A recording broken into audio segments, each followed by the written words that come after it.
So hey guys, whether you are returning viewers for my channel or just new people, I'm going to, in this video, give you a very short rundown of everything you need to know about Tekken to be able to watch it as a spectator. So I'm not going to go in super depth about like frames and all the crazy stuff you can do, just enough to understand what's happening on screen so you can enjoy Tekken videos as well. So just for a little bit of background, I played Tekken for a couple hundred hours. I got to purple rank with Shaheen, which is my favorite character, my main. So this is my first time launching Tekken 8, so I actually hope everything goes well, and I hope that Shaheen shares a bunch of the same moves. Tekken 8, I mean, like, there's really no better time to get into Tekken than now. I mean, this game has a lot more accessibility options and everything, so I'm sure that it's going to be a great experience if you get it, as long as your computer can handle it. So Tekken is a 3D fighting game. You can go and sidestep into the foreground and the background, as well as moving forward and back like this. This game is all about balancing risk and reward. Every character has tons and tons of different moves. You don't need to know every single move to be able to play a character. So like you can see here, there's main techniques here, which are like the key moves that you need to know, or that you should probably know. And then there's all the techniques, which are, there's tons of them for every single character, which is usually a big turnoff for many players trying to learn the game. But I assure you, you don't need to know all of them to play the game properly or at all. So, you know, just feel free to get into the game and just pick your favorite character. So first thing I'm going to mention, though you're not going to really see it in games or when you like watch tournaments and videos, I just wanted to mention this to any people who are thinking about playing Tekken, is how the move system works. So there are essentially four main buttons: 1, 2, 3, and 4. You can see them being pressed on the top left. They're not colored here, which I do prefer, so I'm going to pull up a little image of them when they're colored. Now, what these mean are basically there's one button for each limb. This is the top left button on my keyboard, U, which is the left arm. The one right next to it's the right arm. So that is 1, 2, and then left leg is 3, right leg is 4. So that is in the order of top left, top right, bottom left, bottom right. And all of the moves in your move list will mirror this perfectly. For example, let's take a look at this move here, which is going to be read out as 1, 2, 3. According to the limb system, this should be the left arm, right arm, and then left leg. This move here, read out as down, forward, 2, looks like it should be some kind of right punch, right? And that it is. Down, back, 2, 1 looks like a right-left combo. And it's exactly that.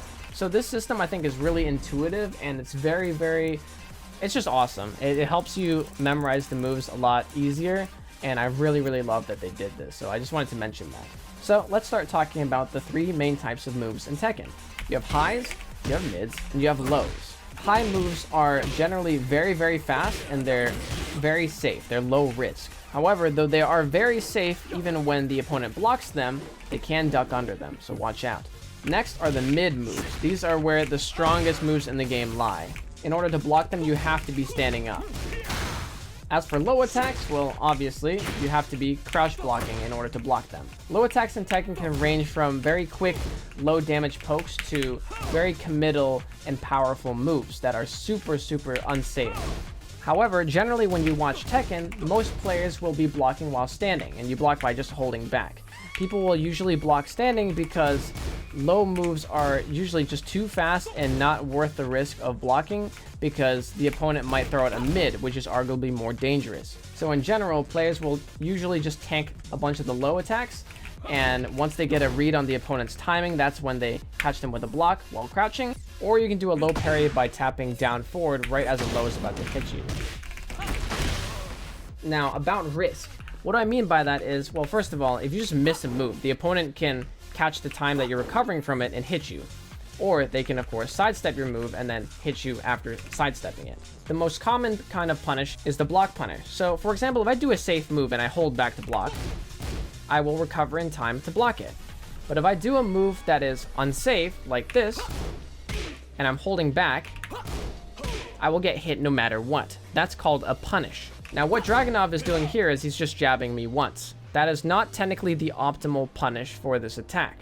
To illustrate my point, a more optimal punish is for Dragunov to do that move, which I also can't block. And just the fact that you have to know that there's more optimal punishes in this game is what makes it so hard. There's a lot of game knowledge that you need to know, and there's tons and tons of moves in this game. So This game is really, it is quite difficult, but I still think it's super fun, and once you get started, you'll start to enjoy it even more. Now there's also a system called Heat that was introduced in Tekken 8. It's this cool thing here.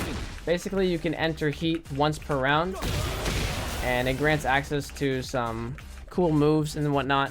But yeah, I don't really even know how the mechanic works much, because I just started playing as well. So that's just something you can learn alongside with everybody else. It's just whenever you see all this like crazy stuff like that, that's just called Heat. Then there is Rage, which activates when your health bar is low and allows you access to your Rage art. It's your epic super move cutscene thing, which is also a super armored move. No matter what the opponent does to you during the startup animation of this, you will tank it. And then your animation will go through, and then you hit them with this massively crazy move that does quite a bit of damage depending on how low you are. There are also grabs in Tekken.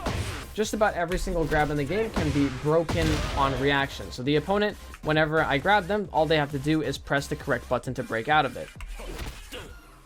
And it looks something like that, if they break it out correctly. Now to break throws, you either just press 1, 2, or 1 plus 2 at the same time. And then finally, there's different special moves as well. This is what's called a Power Crush. What it does is it tanks through highs and mids, but not low attacks. Lows and I think grabs will also interrupt it, but highs and mids, you'll just tank it. You'll take a bit of damage, but your move will ultimately go through and hit them. You also have homing moves, which are denoted by these little particle effects here, this little swiping kind of thing. Whoops. There you go. That's another one right there. That's tracking. This is tracking. And of course, what that means is that you can't sidestep around those. And then finally, you have your unblockables. For most characters, this is just kind of like a troll move. It's like a test the opponent to see if they can react to it. Usually you just sidestep them or you interrupt them. But against very new players, this can often get them to freeze up, and then you just kind of get free damage.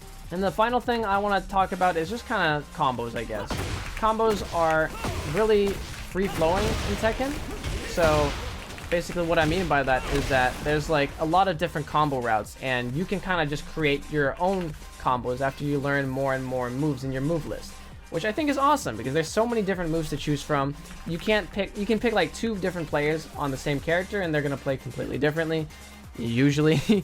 But yeah, combos are really nice in this game. They're really smooth and they're very satisfying to pull off, I assure you that. And one final note is just that generally in Tekken, you're going to see people try to get the opponent as close to the wall as possible. The reason for this is because if you do manage to get the opponent to the wall, you can get extra damage by hitting them against it.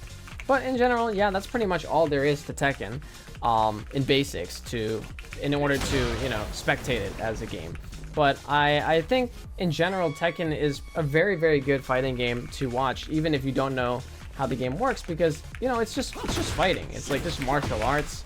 There's no like fireballs and magic, unless, you know, we're talking Tekken 7 where there was a little bit of that. But in this game, so far it's just all melee stuff, I think. So the game just looks super sick in general, even if you don't know what's going on. So yeah, but I do highly recommend that if you haven't already, you know, consider getting the game. I know it's super expensive. Maybe wait until it goes on sale in a long while. I don't know. But yeah, the game is super fun, super worth it, I'm sure. It is right on release right now, so it's probably crashing a bunch for everyone if you get the game now. But otherwise, epic game. Hope you all enjoy it, and I'll be making more videos on it soon. Thanks for watching.